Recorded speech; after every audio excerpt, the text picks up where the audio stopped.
Hello and welcome to our new Wilkins Southworth video. I'm Chris Wilkins. At Wilkins Southworth, we always explore the problem to ensure that you get the most proactive and best tax advice. The October budget introduced significant reforms to inheritance tax, particularly agricultural property relief and business property relief. At the moment, qualifying agricultural and business assets benefit from 100% or 50% relief, making estate planning more manageable for families. However, new rules will take effect on the 6th of April 2026, potentially increasing inheritance tax liabilities and sparking concern among property and business owners. Understanding these changes is essential to protecting your assets and planning for the future. Understanding agricultural property relief. Agricultural property relief is a tax break related to inheritance tax on the transfer of agricultural property. Depending on the type of agricultural property, the relief will either be 100% or 50%, with no upper limit with pre-2026 regulations. This has proved helpful in handing down agricultural assets to ensure that farms and agricultural businesses remain in the family. The specific criteria for types of agricultural property which would qualify for 100% relief under the pre-2026 regulations are as follows. Property where the owner has the right of vacant possession or can obtain vacant possession within 24 months. Property let in a tenancy that began on or after the 1st of September 1995. Land let on a tenancy that started prior to the 1st of September 1995 and where the owner became beneficially entitled to the land before 10th of March 1981. Owner-occupied property must have been occupied by the owner, company or family/spouse for at least 2 years. Property occupied by someone else must have been owned for 7 years and occupied for the purposes of agriculture. The criteria for agricultural property which would qualify for 50% relief are as follows. Land let on a tenancy which began before the 1st of September 1995 and where they only became beneficially entitled to the land after the 10th of March 1981. Land let under an arrangement which does not allow the owner vacant possession within 24 months.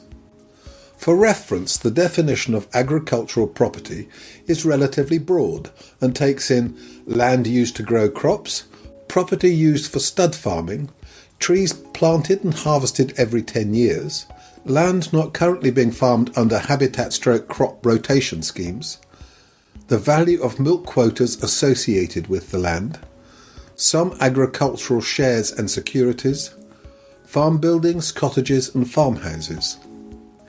In recent years, many farms have introduced additional income streams, which unfortunately fall outside of the definition of agricultural property, such as wind farms, commercial woodland, commercial letting of cottages/barns, entertainment events, farm contracting services. The result of agricultural property relief meant that assets which qualified were exempt from your estate and, therefore, from inheritance tax. Where the exemption was just 50%, the value of the assets will be added to your estate, and if you are liable for inheritance tax, this would be charged at half the normal rate, i.e. 20%. Changes to agricultural property relief. With effect from the 6th of April 2026, those qualifying for 100% relief will be restricted to the first £1 million of combined agricultural and business property. Depending on the size of the broader estate, any inheritance tax on the balance above £1 million would be reduced by 50%, i.e. the rate of 20% rather than 40%. In line with IHT liabilities, there is the option to pay any tax liability via interest-free instalments over a 10-year period. One of the main problems is that many agricultural businesses are asset-rich and often cash-poor, with limited profitability. Under the new regulations, next-generation farmers may be forced to sell part of their land or assets to cover future inheritance tax liabilities. An ongoing increase in the value of the land has further complicated this situation. There is still the option to transfer assets to your spouse, tax-free on your death, but for many this will simply create further problems later in life. Understanding business property relief.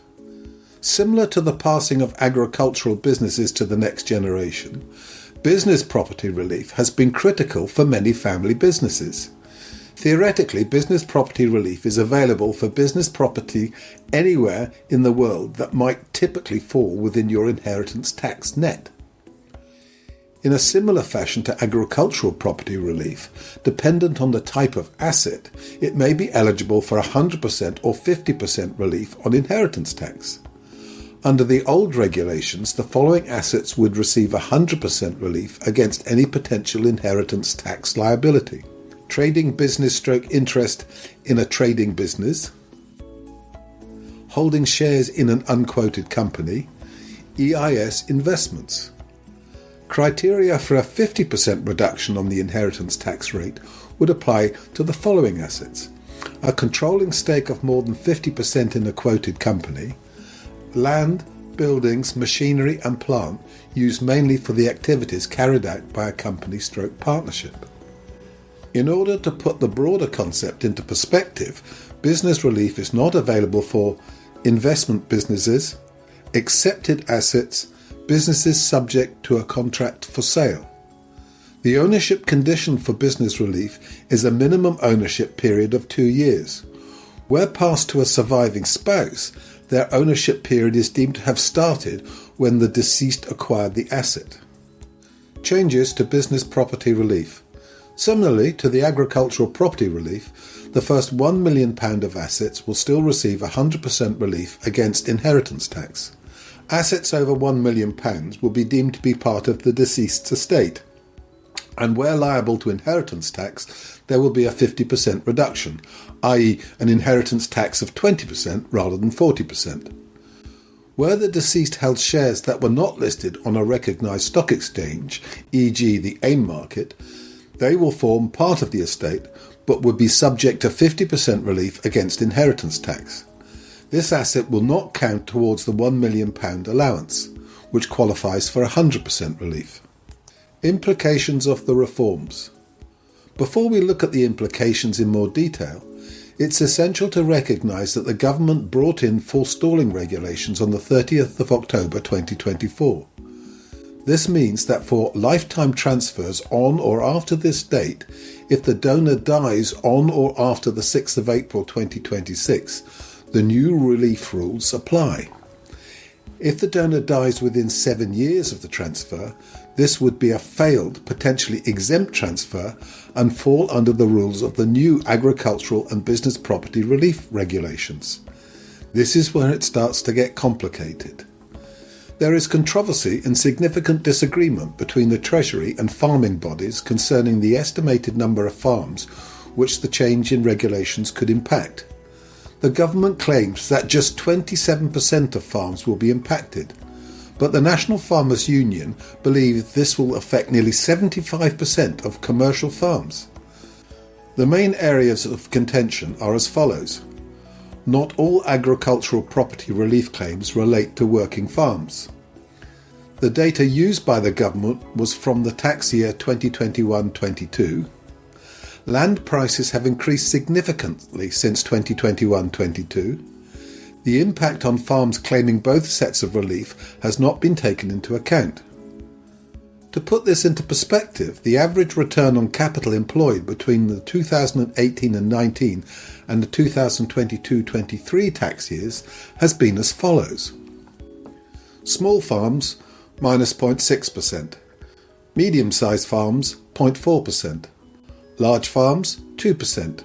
Cereal farms, 1.5%. Crop farms, 1.5%. Dairy farms, 1.8%. When different types of farms were considered, the average return was just 0.2%, which would appear to leave little scope for paying any inheritance tax liability without selling assets. Strategies for navigating the new landscape. Even though the new regulations do not come in until April 2026, The move to prevent forestalling means that those potentially impacted by changes to the property reliefs must start making plans now. While there may be similarities between the structures of many farming businesses across the UK, it's vital to obtain personalised advice for your broader situation when it comes to estate planning. There are many different issues to take into consideration, such as reassessing asset ownership structures, maximising eligible APR/BPR, diversifying existing holdings, succession planning, liquidity planning. As we mentioned earlier, this can have significant repercussions with many farms and businesses asset-rich and potentially cash-poor. Post the budget, we have heard rumours and counter-rumours regarding restrictions on transferring traditional IHT allowances between spouses.